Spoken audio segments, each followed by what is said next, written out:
Εγώ έχω την εντύπωση ότι με τη χάρη του Θεού αυτός ο άνθρωπος με βρήκε αν κοιμότανε. Δηλαδή κοιμότανε σε τεύχη. Μια ώρα, 5 λεπτά, ξέρω εγώ, δεν ξέρω τι έκανε. Διότι και το βράδυ ξαγρυπνούσε. Και τη μέρα με τον κόσμο. Είχαμε μια αγρυπνία σε ένα κελί εκεί των Αγίων Αποστόλων, στο οποίο πήγε για να ήρθε έτσι το βράδυ, περίμενε όλη τη μέρα, ήταν των Αγίων Αποστόλων με το παλιό ημερολόγιο, πέφτει 12 Ιουλίου. Ήταν δηλαδή μεγάλες μέρες, οι μεγαλύτερες, η Δύση ήταν κοντά στις 9 παρά 10 και άρχιζε η αγρυπνία στις 9 η ώρα. Έρχεται λοιπόν ο πατήρ Παΐσιος, προφανώς ήταν πτώμα. Αρχίζουμε την αγρυπνία, είχε ένα ξύλο που είναι σαν τάφ, αυτό το λένε το τεμπελόξυλο.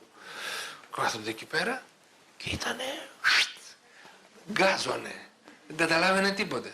Στο διάλειμμα, κατά τις 11.30 με 12 γινόταν ένα διάλειμμα και πήραμε ένα καφέ, κάτι για να αντέξουμε την αγρυπνία μετά. Εκεί λοιπόν, του λέει ένας γέροντα, λέει, σε βλέπω, από το πρωί, αυτός ήταν από την Κουτουλομουσιανή σκήτη από απέναντι, έχεις κόσμο. Ναι, λέει, σήμερα, λέει, είχα πολύ πελατεία, λέει έτσι. Λέει, πώς, τι κάνεις, λέει, τελικά, σε βλέπω ότι ήρθες στην αγρυπνία, εμείς νηστάζουμε.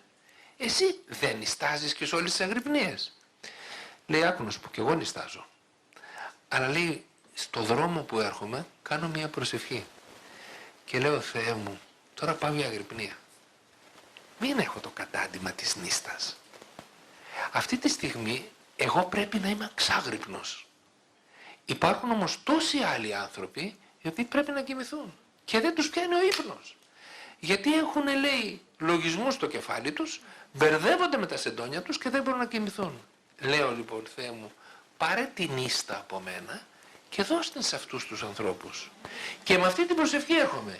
Και έτσι, λέει, και εγώ μένω άγρυπνος και 5-6 άνθρωποι κοιμούνται, λέει, εξαιτίας μου. Τέτοιο τύπου άνθρωπο, δεν ξέρω πώς ζούσε, δεν μπορώ να καταλάβω, αλλά όμως ήταν έτσι ζωντανός πάντοτε, χαριτωμένος.